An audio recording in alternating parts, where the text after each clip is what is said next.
11ª puntata di Insieme da Aquileia, buonasera a tutti e bentrovati. Iniziamo anche il mese di dicembre, ci avviciniamo quindi al periodo natalizio, a ridosso del quale poi dedicheremo grande spazio ai presepi. Ricordo fin d'ora che la puntata dell'8 dicembre non sarà trasmessa, al nostro posto un bel concerto in occasione della giornata festiva dell'Immacolata. Ricordo invece che potete rivedere questa e tutte le puntate della nostra trasmissione sul nostro canale YouTube www.youtube.it/Telechiara Produzioni. E veniamo come di consueto al sommario di questa puntata. Puntata numero 11, siamo all'inizio dell'Avvento, inizio dell'anno per tutti i cristiani. Allora abbiamo chiesto al Cardinale Scola, Patriarca di Venezia, di fare gli auguri per questo nuovo anno, l'anno cristiano appunto. Poi parleremo di crisi, il Vescovo di Vicenza, Monsignor Nosiglia, ha incontrato i sindaci, le categorie economiche per parlare di questo momento. La giornata di domenica invece è stata caratterizzata dalla iniziativa Scuola Aperta, voluta da tutta la Conferenza Episcopale Triveneta per sensibilizzare sul tema delle scuole cattoliche, le scuole paritarie, sempre in maggiore difficoltà economica. Si è svolto un convegno alla presenza di politici e amministratori con testimonianze che vi proporremo nella seconda parte. E poi un anno che si è aperto, l'anno liturgico, caratterizzato per la diocesi di Treviso da un'impronta significativa, che è l'impronta mariana. Un anno mariano che si è aperto nel santuario cittadino di Madonna Granda e si è aperto anche per i giovani un paio di giorni prima, venerdì 27, la tradizionale veglia, sempre nel segno di Maria.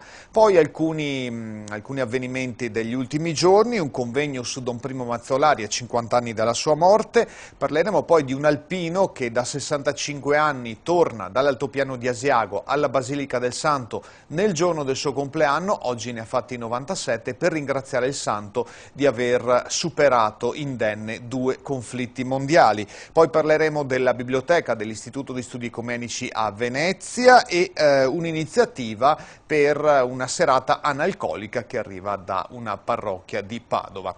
Sommario dunque molto, molto ricco, speriamo piacevole per voi che ci seguirete in questa puntata. Iniziamo dunque con il nuovo anno per i cristiani, anno liturgico che è iniziato con la prima domenica di Avvento, quest'anno domenica 29 novembre. Allora abbiamo chiesto al Patriarca di Venezia, Cardinale Angelo Scola, di esprimere un auspicio per questo nuovo anno che si apre per i cristiani in questa particolare situazione economica. Anzitutto il mio auspicio è che ciascun cristiano recuperi il significato dell'anno liturgico. In cosa consiste? Consiste nel fatto che Dio continua a irrompere la nostra storia al punto tale da dare al tempo una direzione e un significato diverso rispetto al tempo inteso come pura durata, come puro inarrestabile scorrere di secondi. Quindi il tempo, la storia sono abitati da Dio, che è il Dio di Gesù Cristo, che è il Dio che si è fatto vicino all'uomo, che è il Dio che ci accompagna, e l'anno liturgico incomincia proprio con questo atteggiamento di attesa nei confronti del Verbo che ha voluto diventare uno come noi, portare il peso della nostra condizione umana, lasciandosi, come dice Paolo, trattare da peccato e accompagnandoci in tutte le nostre prove, in tutti i nostri dolori, in tutte le nostre gioie, in tutte le nostre speranze. Quindi io credo che il nostro cuore, anche in questo tempo di crisi, abbia dentro un desiderio e una domanda di compimento, di verità e di felicità che Gesù viene a colmare.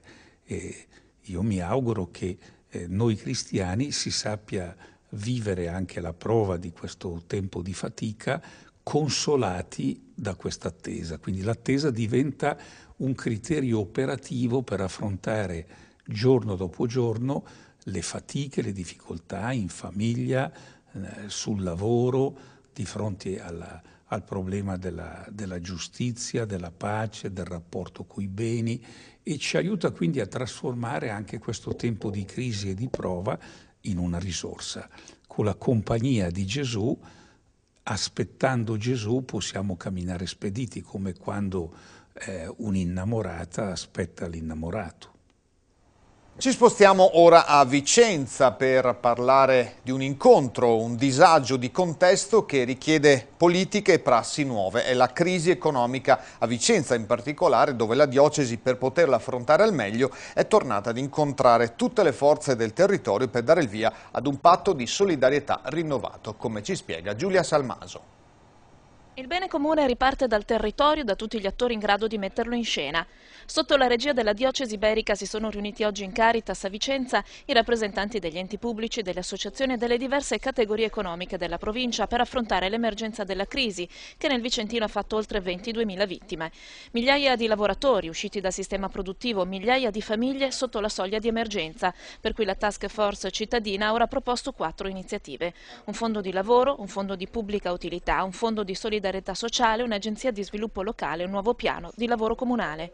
Abbiamo deciso che manterremo i contatti, si troverà i modi e le forme attraverso anche una cabina di regia, chiamiamola così, che dia possibilità di conoscere, di formare un po' delle diverse iniziative in atto sul territorio e di dare interventi concreti sul piano anche non solo dei sussidi, che pure sono necessari ovviamente, ma sul piano anche dell'educazione a uno stile di vita nuovo, perché indubbiamente bisogna che chi è in queste condizioni, ma un po' tutti, prendiamo coscienza che non ritorneremo ad essere come prima anche dopo la crisi.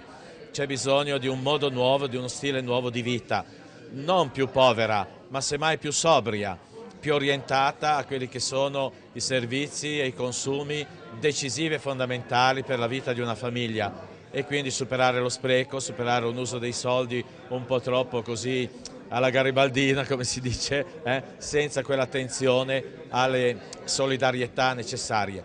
Una cosa importante poi anche decisa è proprio questa, quella di attivare anche la solidarietà dei lavoratori stessi che hanno ancora la possibilità di lavorare e lavorano, insomma, verso quelli che non lavorano. Mi sembra una proposta molto concreta, in modo che ci sia l'allargamento di quello che è l'impegno proprio della solidarietà e del servizio gli uni verso gli altri. Noi come diocesi anche abbiamo attivato i sostegni di vicinanza, una famiglia che appunto si prende a cuore un'altra famiglia che è in necessità, no?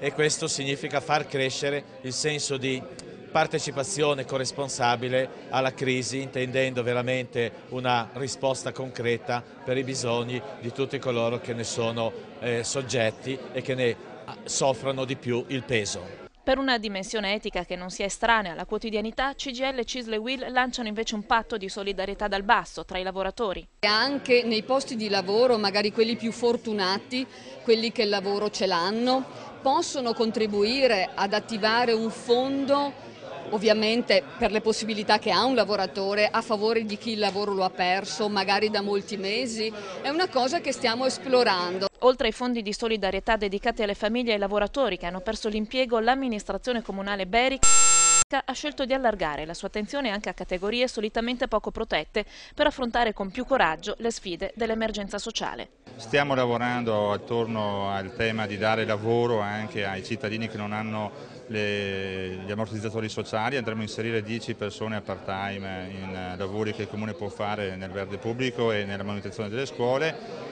e stiamo collaborando proprio con la Caritas per pensare anche ad altre iniziative. Quindi l'invito che oggi ha fatto il Vescovo è un invito che ci trova partecipi, e ci è anche piaciuto questo invito a intraprendere con coraggio anche la strada di dare un futuro anche alla popolazione nomade della città. Prima interruzione pubblicitaria per arrivare a parlare tra pochissimo dell'iniziativa di domenica scorsa, Scuola Aperta, per sensibilizzare le comunità cristiane e anche le comunità civili, amministratori e politici sul tema della scuola paritaria e cattolica. Abbiamo raccolto molte impressioni, ve le proporremo tra pochissimo. Restate con noi.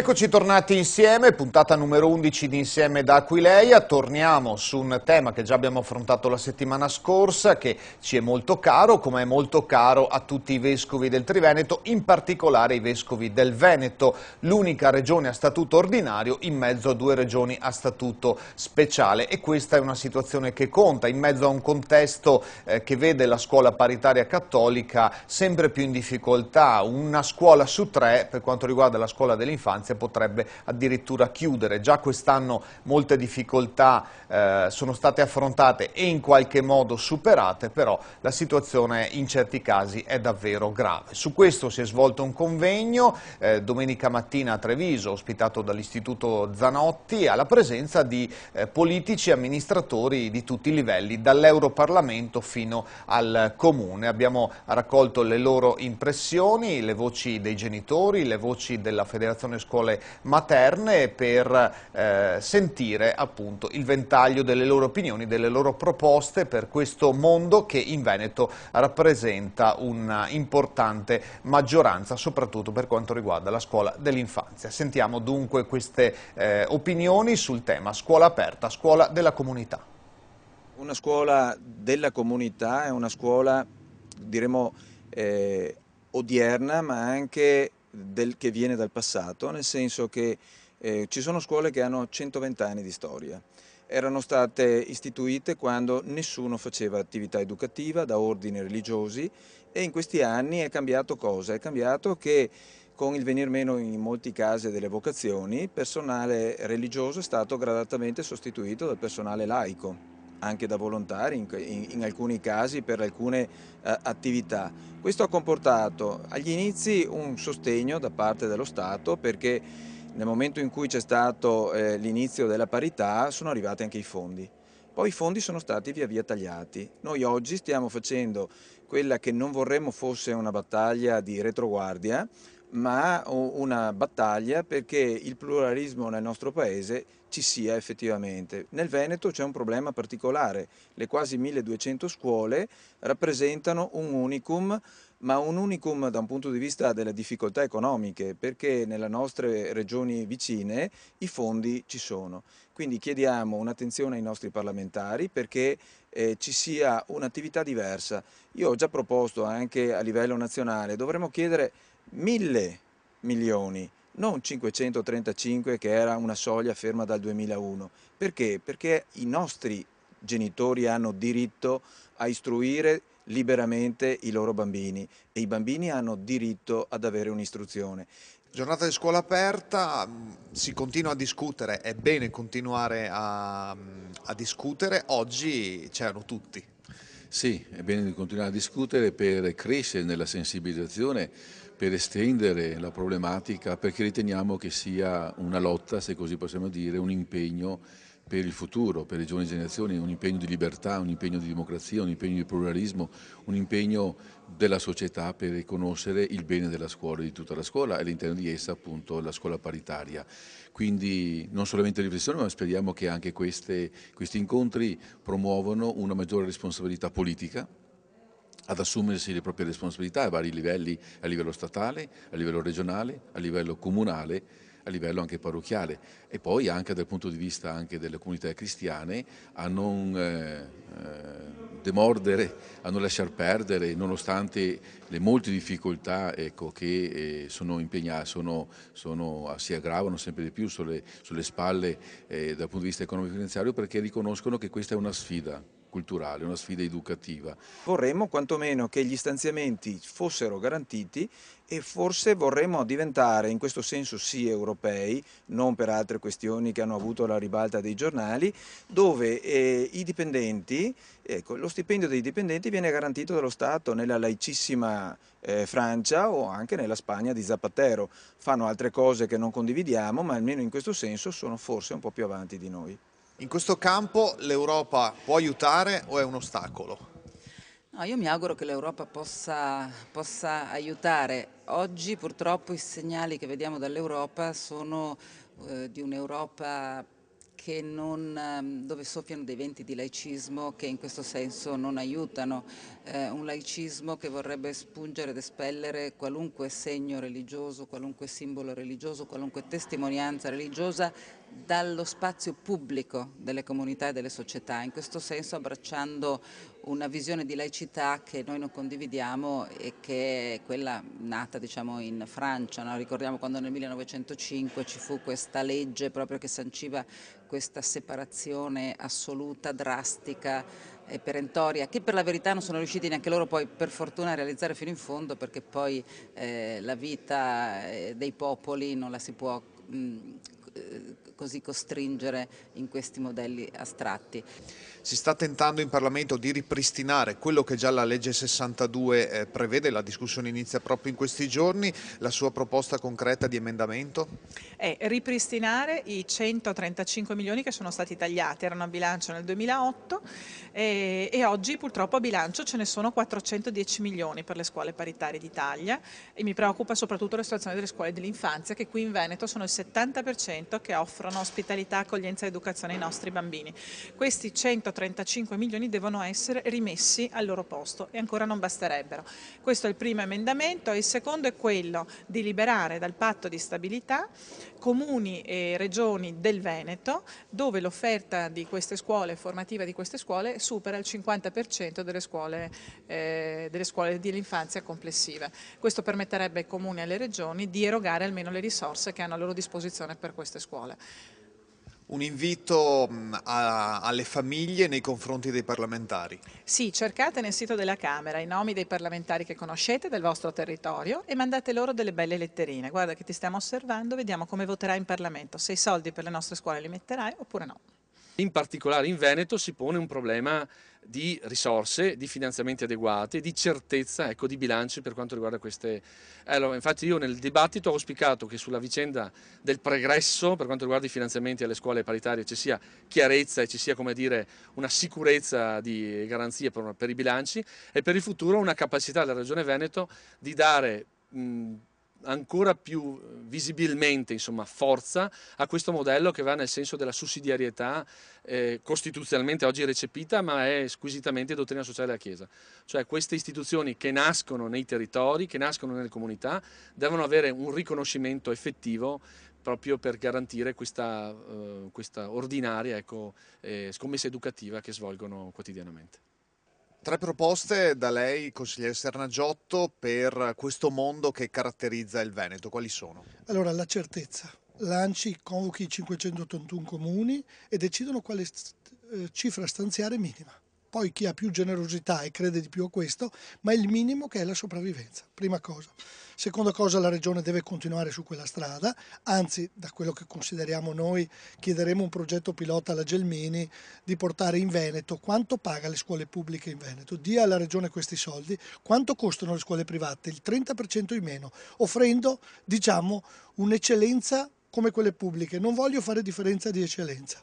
Allora quel 30% in più che costano 40 alle scuole pubbliche sono i veri soldi che si possono trovare. I soldi non si trovano da nuove tasse, distruggendo l'economia. Oggi abbiamo problemi di cassa integrazione, di famiglie che non hanno posto di lavoro.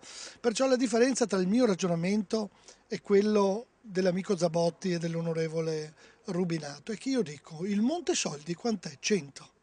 Come mai un ragazzo in una scuola parificata privata che offre la stessa eccellenza di scuola, non dico di più, io penso di più, ma non lo dico, costa 10 e quella pubblica costa 15? Quella differenza di 5 vanno riportati tutti nella scuola, ma non per i costi del sistema, ma per la funzione della scuola.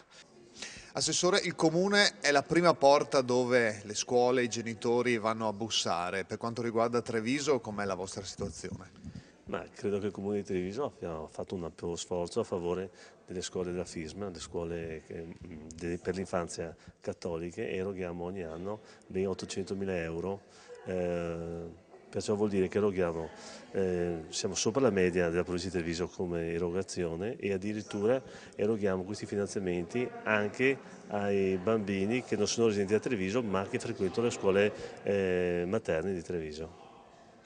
Però il Comune non può far tutto da solo. No, il Comune non può fare tutto da solo, anche perché giustamente i cittadini vedono l'ente comune come quello più vicino e vengono da noi e cominciano a chiederci anche dei finanziamenti al posto delle regioni e dello Stato, cose che non riusciamo a sostenere, perciò ognuno deve fare la sua parte. Sentiamo anche la voce della scuola sempre più in difficoltà, i soldi arrivano pochi e tardi. Sì, i soldi arrivano pochi e tardi. Io nel mio intervento ho fatto riferimento ai contributi arrivati alla nostra scuola, che sono arrivati ad anno scolastico ampiamente finito, e contributi non certi, perché con le varie finanziarie siamo sempre in attesa di sapere quanto avremo e quando avremo, e che comunque vanno a coprire una fetta minima del bilancio scolastico. Io ho fatto un conto a spanne con i contributi che vengono alla nostra scuola. Noi abbiamo scuola elementare, scuola media e scuola superiore. Allora i contributi statali vengono a coprire circa il 20% del costo di un alunno nella scuola di Stato, per la scuola media circa il 2,5%, per la scuola superiore l'1%. E allora è facile parlare di milioni di euro e sembrano sempre soldi, tantissimi soldi. In realtà sì, un bilancio statale sono tanti, ma dopo se andiamo a guardare la realtà spicciola delle nostre scuole, questa è la nostra realtà. Per cui ci troviamo sempre in difficoltà e direi sempre più in difficoltà, perché non possiamo richiedere alle famiglie sacrifici superiori a quello che possono fare e le scuole cominciano a essere in una situazione di sofferenza.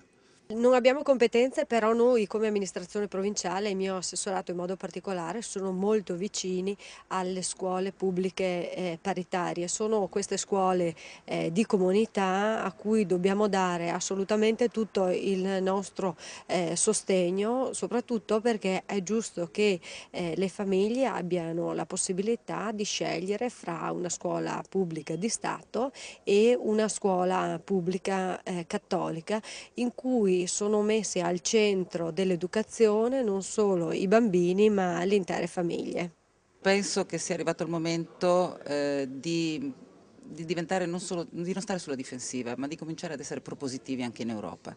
In questo senso io mi auguro che quella risoluzione del Parlamento che abbiamo sentito letta qui del 1984 possa diventare ispirazione per una nuova risoluzione.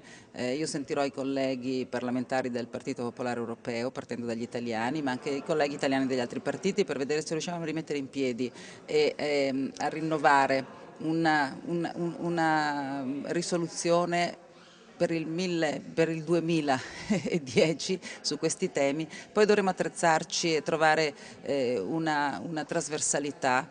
Oggi anche con l'allargamento dell'Europa, paesi come la Polonia credo potranno dare in questo senso un contributo, e mi auguro che si possa fare un percorso che aiuti e sostenga questo che è un diritto dei genitori all'educazione, un diritto di uomini liberi che non hanno bisogno di uno Stato etico che imponga loro la visione della società.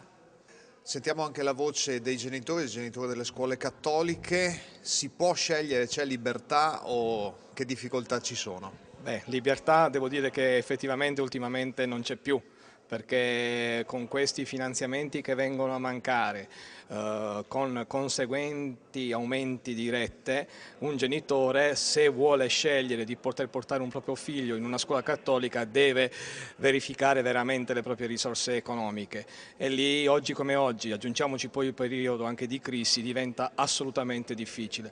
Quindi noi siamo un po', come dire, demoralizzati da questo punto di vista, ma non ce la rendiamo, perché noi vogliamo difendere un diritto, che è il diritto della libertà di scelta, un diritto che che è garantito dalla democrazia, e oggi come oggi purtroppo questo diritto non ci viene consentito di effettuare, mentre vengono consentiti l'effettuazione di moltissimi altri diritti. Noi desideriamo che la scuola cattolica resista, continua ad esistere, ma non perché è migliore di questo o quell'altro, no, la scuola deve essere utile e valida a tutti i suoi livelli, che sia di Stato o no, però il progetto educativo della scuola cattolica per un genitore che ci crede deve essere esercitato. eventualmente un ponte in meno, se così possiamo dire, un edificio strutturale in meno e un edificio strutturale in più, che è quello di garantire che le giovani generazioni abbiano quella formazione, perché questo è un investimento in futuro, è un investimento in una Italia sempre aperta alle grandi sfide e alle grandi opportunità dell'Europa. Un ricco ventaglio di opinioni, dunque in alcuni casi concordi, sono tutti d'accordo, in alcuni casi leggermente diverse, tutti tendono allo stesso obiettivo, bisogna poi effettivamente, come è stato detto, arrivare ad una decisione concreta, dopo le parole, i fatti. Dopo la pubblicità invece noi parleremo dell'anno pastorale che si è aperto a Treviso, l'anno liturgico interamente dedicato alla Madonna, con la celebrazione diocesana e la tradizionale veglia dei giovani. A tra poco.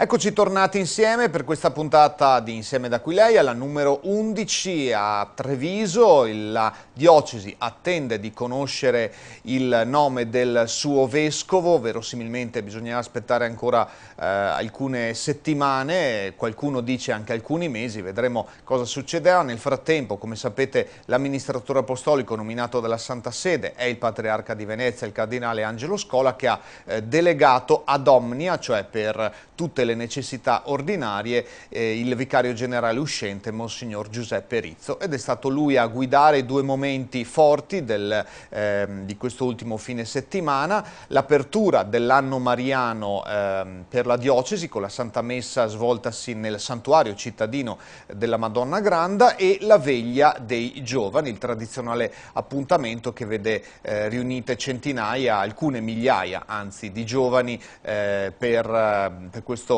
appuntamento, momento di preghiera. Il tema mariano dunque fa da filo conduttore. Vediamo innanzitutto la celebrazione di apertura nel santuario di Santa Maria Maggiore. Un anno intero con Maria e per Maria. Lo ha indetto il cardinale Angelo Scola, amministratore apostolico della diocesi di Treviso, con inizio nella prima domenica di Avvento e conclusione il 21 novembre 2010, domenica di Cristo Re, ultimo giorno dell'anno liturgico. La celebrazione di apertura si è svolta nel santuario cittadino di Santa Maria Maggiore, o Madonna Granda, come la chiamano affettuosamente i trevigiani. La Santa Messa è stata presieduta dal vicario generale delegato ad Omnia, Monsignor Giuseppe Rizzo, che nella sua omelia ha ricordato le origini storiche di questo luogo di culto e come i fedeli della città e dei dintorni si siano sempre affidati alla materna protezione di Maria nei momenti più difficili, come in tempo di guerra.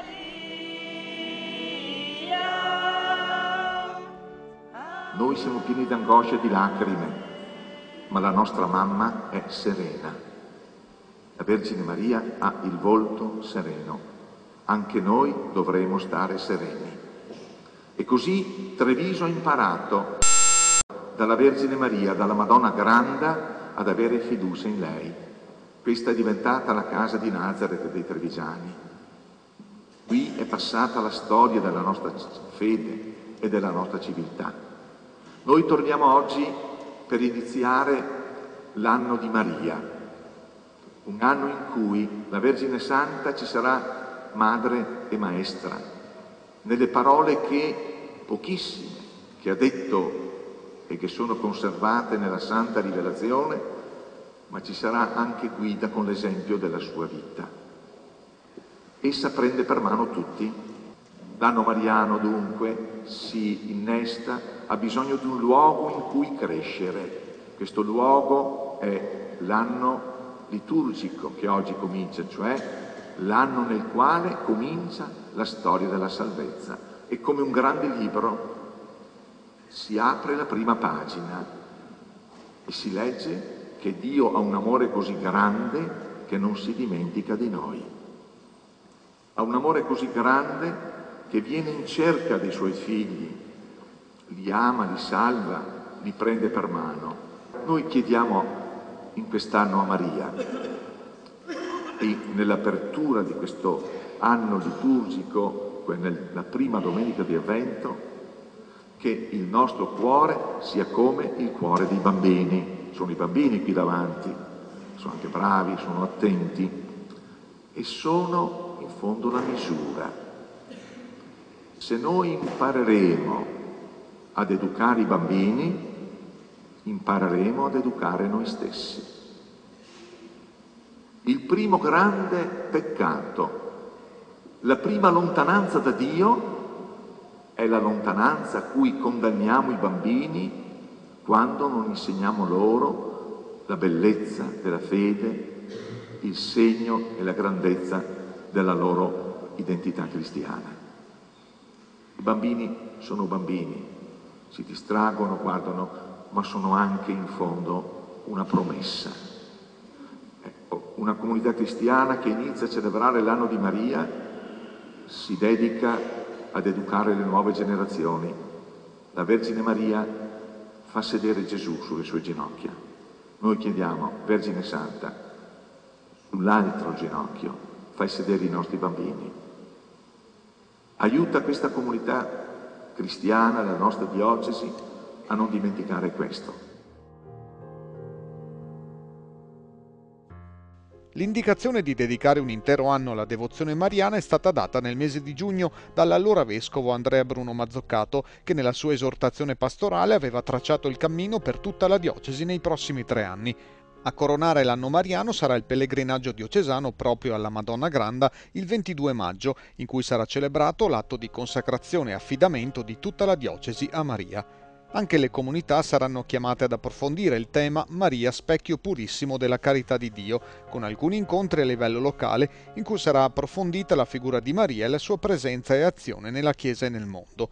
Il proposito è di ravvivare la preghiera e una corretta devozione a Maria mediante la recita del rosario, la valorizzazione delle feste e delle memorie di Maria nell'anno liturgico, la visita ai pellegrinaggi e ai santuari presenti in diocesi, la venerazione delle immagini di Maria che si trovano nelle parrocchie e nelle famiglie.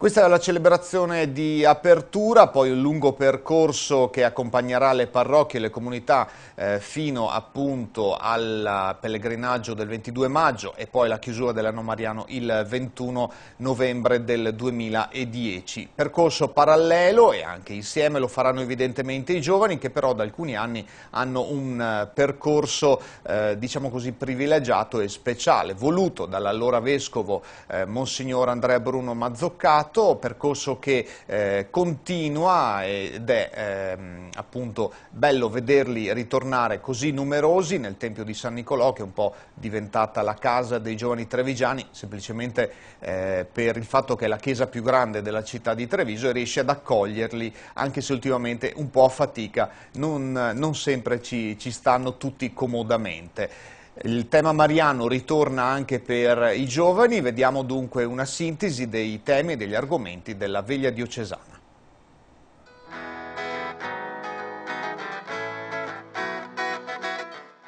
Appuntamento consolidato e sempre molto partecipato, con oltre 2000 persone riunite in preghiera nel Tempio di San Nicolò. È la veglia diocesana che da alcuni anni a fine novembre raduna i giovani trevigiani per il primo appuntamento unitario dell'anno pastorale. Quest'anno l'unico, senza gli incontri intervicariali che negli ultimi 5 anni, sotto la guida del vescovo Andrea Bruno, caratterizzavano il loro percorso formativo. È una veglia proposta ai giovani, come di consueto, dal vescovo, e il titolo Caire Maria è la prima parola che l'angelo rivolge a Maria ed è un saluto festoso, vuol dire rallegrati, esplodi di gioia, è un saluto che vogliamo rivolgere anche a tutti i giovani della diocesi con questa veglia che proponiamo stasera. Mancherà il vescovo, come sappiamo, ci sarà Monsignor Giuseppe Rizzo a presiederla. È proprio la mancanza del vescovo e vuole essere motivo per noi per aiutare i giovani a stare in attesa, in preghiera, chiedendo un nuovo pastore, una nuova guida al Signore. Come per tutta la diocesi, il tema di fondo è quello mariano, con particolare riferimento al momento dell'Annunciazione, quando l'angelo Gabriele salutò la giovane Maria con l'espressione greca Caire. Già dal titolo comprendiamo come questa veglia vuole essere già un anticipo e una introduzione per i giovani e anche per la diocesi al nuovo anno mariano che sempre il vescovo ha voluto, ci ha indicato. vuole essere un momento di preghiera a Maria, di affidamento alla sua intercessione materna, e anche vuole essere un invito ai giovani a cogliere da lei l'atteggiamento della disponibilità alla volontà di Dio, che è sempre una volontà per il bene e per la felicità di ogni giovane. La veglia è stata caratterizzata dall'ascolto della parola e nella seconda parte dall'adorazione eucaristica. All'inizio, per entrare anche con vista, udito, musica ed emozioni nel contenuto e nei temi dell'incontro, è stata proposta la scena dell'Annunciazione a partire dalle note de Il sogno di Maria di Fabrizio De André.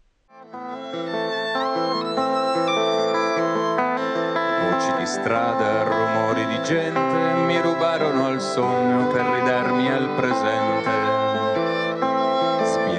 L'immagine stinse il colore, ma l'eco lontana di brevi parole ripeteva ad un angelo la strana preghiera, dove forse era sogno, ma sonno non era. Lo chiameranno figlio di Dio, parole confuse nella mia mente, svanite in un sogno, ma impresse nel ventre. È appena andato via, Gabriele. Ho ascoltato appena adesso le parole di Dio, le parole con cui Dio lo ha fatto messaggero verso quella giovane ragazza di Palestina. Ho sentito forte il desiderio di andare a vedere nascosto l'emozione sul volto di Maria, lo stupore, ma anche i dubbi, le paure. Che cosa sta succedendo? Dio mi manda un angelo per tracciare in modo inesorabile il percorso della mia esistenza. Chissà se la giovane ragazza crederà alle parole dell'angelo. Chissà se ci crederanno gli altri. Tu ci credi? Credi che Dio possa raggiungerti? Che possa toccare tutti i tuoi giorni, essere con te in ogni momento della tua esistenza, nei tuoi gesti, nello sguardo, nelle piccole e grandi cose di tutti i giorni. Il delegato generale della diocesi, Monsignor Giuseppe Rizzo, ha incentrato la sua omelia sull'alto valore della femminilità, di cui Maria è esempio supremo. La donna è culmine della creazione e non un oggetto come ci viene presentato oggi.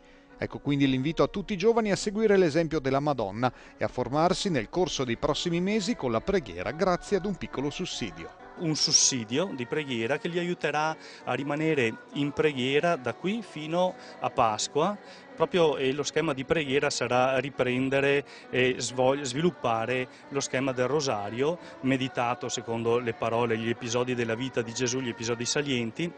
E poi c'è anche un invito alla fine di questo sussidio ai giovani di vivere da soli o insieme un pellegrinaggio, una visita a un santuario mariano tra i 15 che sono disseminati nella nostra diocesi. Per tutti l'appuntamento è per la prossima veglia diocesana il 27 marzo, a pochi giorni dalla Pasqua.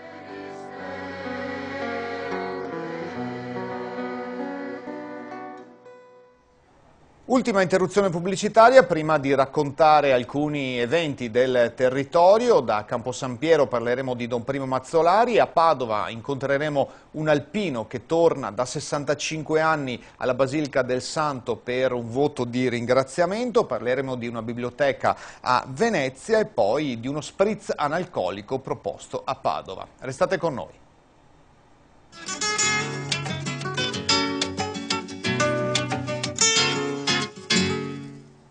Eccoci tornati per l'ultima parte di questa puntata di Insieme da Aquileia. Partiamo per questo ultimo tratto da Campo San Piero, precisamente ai santuari antoniani, dove nei giorni scorsi si è svolta una giornata di spiritualità dedicata alla figura di Don Primo Mazzolari. Il titolo dell'incontro era Cristiani in piedi, secondo Primo Mazzolari, il tormento della profezia. Ci racconta questo incontro Luisa Bertini. Nel 50° della morte di Don Primo Mazzolari si è svolta una giornata di spiritualità ai santuari antoniani di Campo San Piero per ripercorrere la vita e il pensiero di una delle figure più significative della Chiesa italiana della prima metà del Novecento. Si spegneva a Cremona il 12 aprile del 1959 e rappresenta oggi un modello di sacerdozio. Quest'anno è l'anno sacerdotale, per cui abbiamo pensato di dedicare alcune giornate sia a Don Primo Mazzolari che al Santo Curato d'Ars, proprio come esempi e modelli del sacerdozio di oggi. Ma chi era Don Primo Mazzolari? Un prete nato alla periferia di Cremona, fu parroco a Bozzolo in provincia di Mantova. Visse profondamente la sua vocazione, in prima linea per la giustizia sociale, si impegnò per garantire condizioni di vita migliori dei braccianti della Bassa Padana. Visse da protagonista attivo dalla sua partenza per il fronte durante la Prima Guerra Mondiale come cappellano militare all'appello al rinnovamento della Chiesa. Ha saputo anticipare alcune delle grandi svolte dottrinarie e pastorali del Concilio Vaticano II. Fu un prete scomodo e di frontiera, in primo luogo un uomo libero.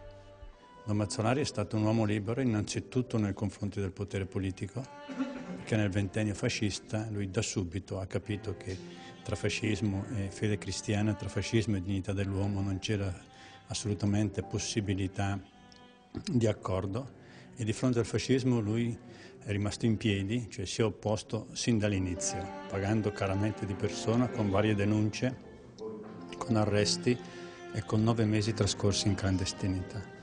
È stato un uomo libero, ma obbediente anche nei confronti della Chiesa, perché molte sue posizioni espresse nei suoi testi, nei suoi libri, vennero considerate erronee dal Sant'Uffizio.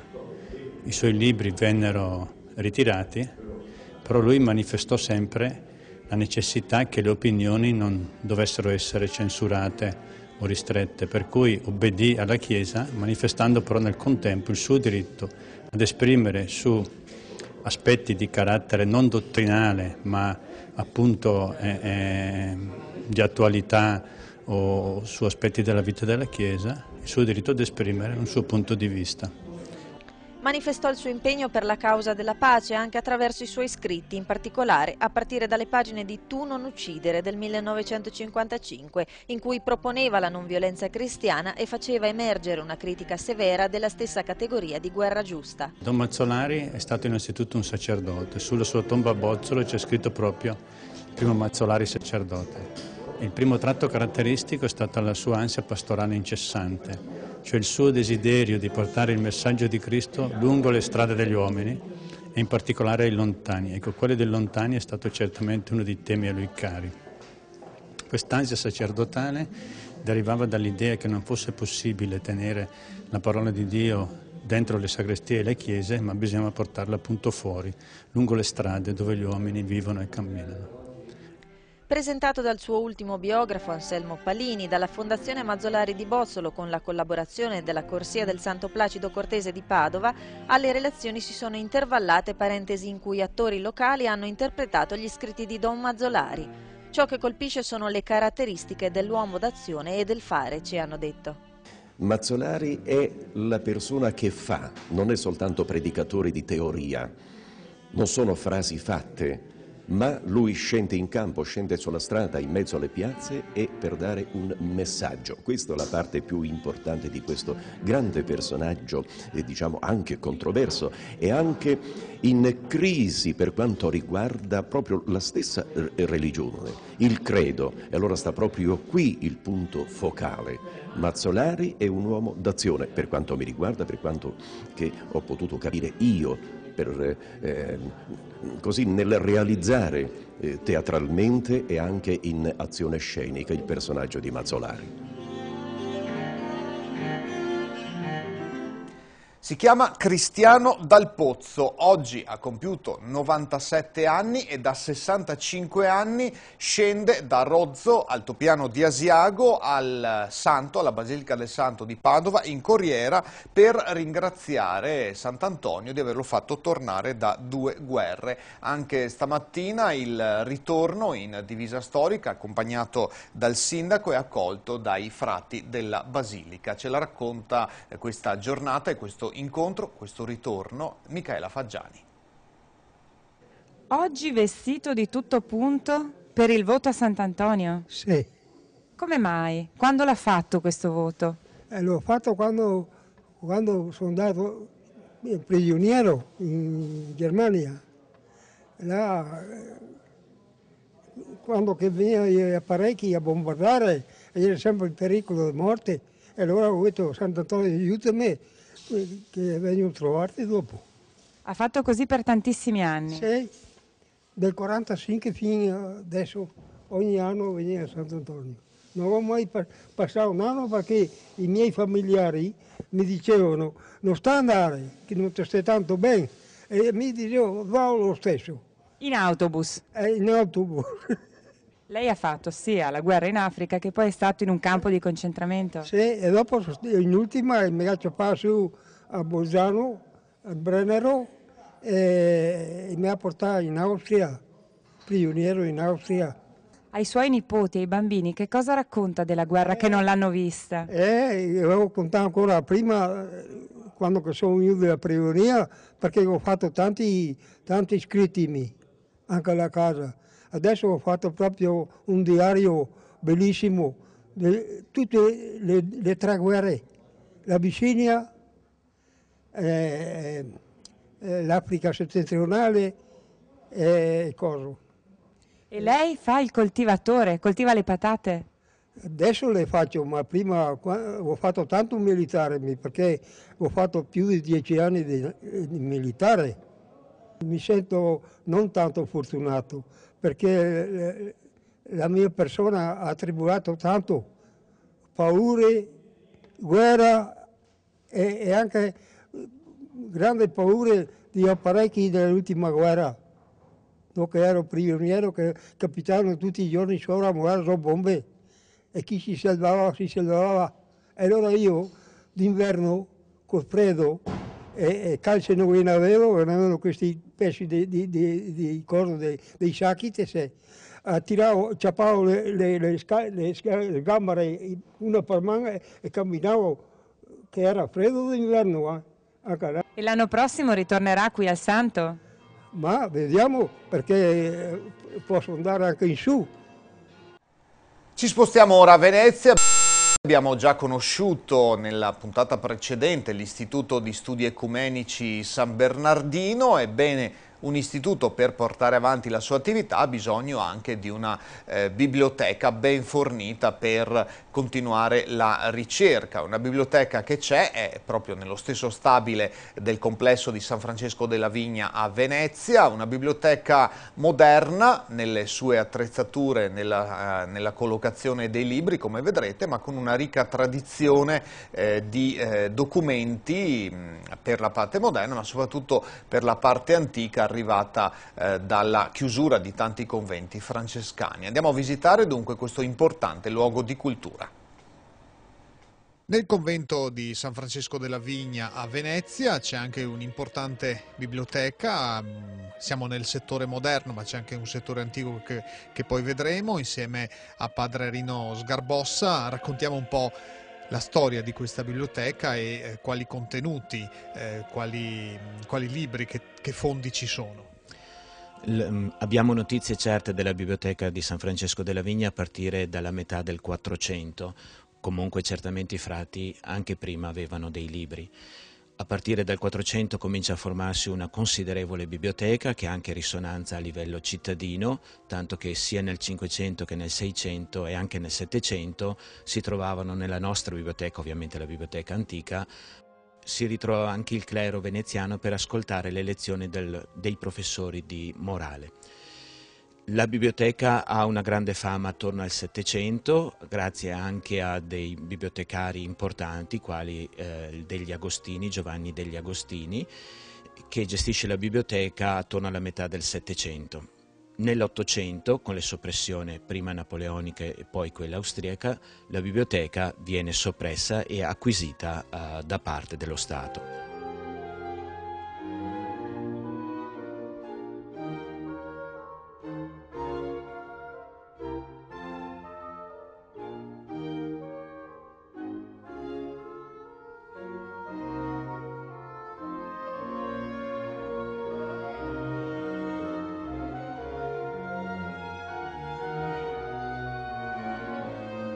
Questo convento ha ospitato anche una caserma all'epoca delle soppressioni, prima di tornare ad essere luogo di cultura.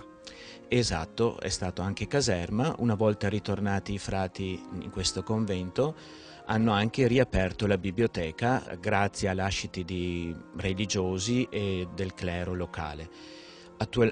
Quindi si è ricostituito una parte del fondo antico. All'inizio del Novecento si parla di circa 6.000 volumi che costituiscono ancora oggi il fondo originario antico della biblioteca di San Francesco della Vigna.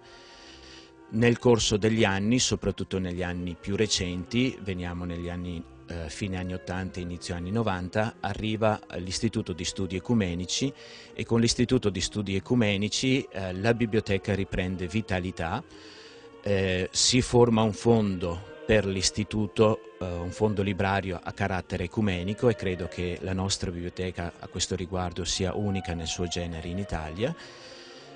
Negli ultimi anni poi abbiamo dovuto chiudere diversi conventi per la mancanza di frati, e i fondi antichi di questi conventi, si tratta di Feltre, Trieste, San Michele in Isola, con il permesso della sovrintendenza sono stati acquisiti dalla nostra biblioteca. Attualmente disponiamo di circa 120.000 volumi distribuiti in 2 magazzini, uno dedicato alla parte ai libri moderni e alle riviste, e un secondo magazzino dedicato soprattutto ai libri antichi. Poi nel convento abbiamo altri 2 magazzini minori dove c'è del materiale in attesa di catalogazione. Che tipo di pubblico, che tipo di utenti arrivano o utilizzano i servizi di questa biblioteca? Beh, innanzitutto gli studenti dell'Istituto di Studi Ecumenici, in secondo luogo a seconda degli interessi abbiamo diversi studiosi che frequentano la biblioteca soprattutto per il fondo antico, studenti universitari, in quanto si tratta di una biblioteca a carattere religioso molto ben fornita, e a Venezia siamo una delle poche che fa un servizio regolare soprattutto per l'aspetto religioso.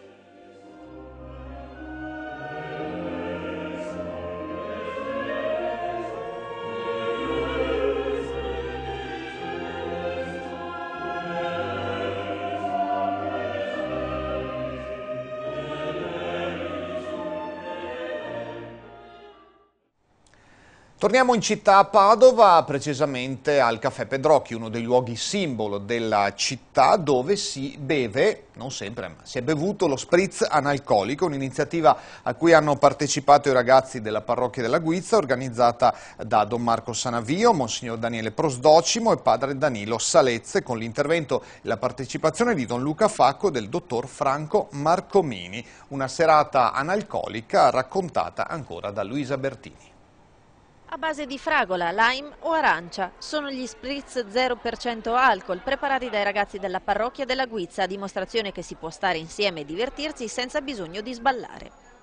C'è zucchero, lime di base, il basilico e Sprite. L'iniziativa nasce da un gruppo di lavoro costituito da Monsignor Daniele Prosdocimo, sollecitata dalle comunità cristiane e dalle istituzioni per aiutare i ragazzi a capire il rischio che corrono se abusano di sostanze alcoliche. La proposta è proprio quella di dare un cocktail analcolico, cioè di dire guardate anche cose fatte bene e che hanno anche un'attrattiva, e ci si può trovare magari per una festa dell'ultimo dell'anno oppure altre festine che possono essere fatte, ci si può trovare senza andare oltre quello che è lo sballo o comunque rovinarsi la vita. La serata al Pedrocchi è stata parte di un cammino di riflessione che ha coinvolto educatori e genitori, occasione per raccogliere idee, ascoltare proposte delle parrocchie e interrogarsi sulle problematiche crescenti legate all'uso di alcol tra i giovani e all'iniziazione precoce, fenomeno diffuso in Italia. Credo che sia un dato estremamente importante che il 10% delle famiglie delle nostre comunità hanno al proprio interno un problema con l'alcol, che i giovani in una percentuale troppo elevata, che arriva anche al 30%, incominciano in età molto giovane a intossicarsi con l'uso delle bevande alcoliche, ma soprattutto, e questo è il dato più preoccupante, imparano a usare un mediatore ingannevole quale l'alcol per mediare sulle relazioni significative di quel tempo, cioè quelle affettive. Chiudiamo dunque con questo brindisi, chiudiamo ricordando il nostro canale YouTube www.youtube.it/Telechiara Produzione, dove potrete rivedere questa puntata e anche quelle precedenti. La settimana prossima, 8 dicembre, non saremo in onda, al nostro posto un bel concerto in vista anche del tempo di Natale. Torneremo fra 2 settimane, il 15 dicembre, dove proprio cominceremo ad affrontare, a parlare dei temi relativi al Natale. A tutti intanto grazie per l'attenzione e buon proseguimento con i nostri programmi.